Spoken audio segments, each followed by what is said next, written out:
What's going on, everybody? So good afternoon. I got a question for you. I am working on this beast right here, right? It's an MCI bus, County of LA, Sheriff's Department. So needs a new injector, needs a few other things.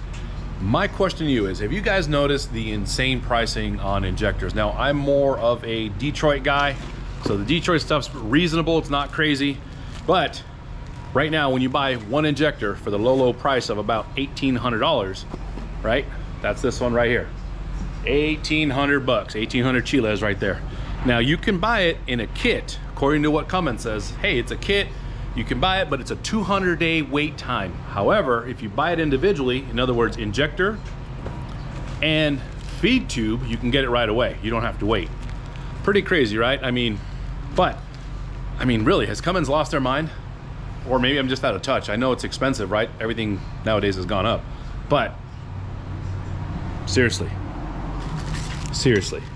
1,500 bucks, 1,800 bucks. There's the part number there. Look it up for yourself, guys. Now, I know you can have them rebuilt, but this injector, an injector that we pulled out of this thing was already rebuilt, okay? Only lasted just under a year by somebody else.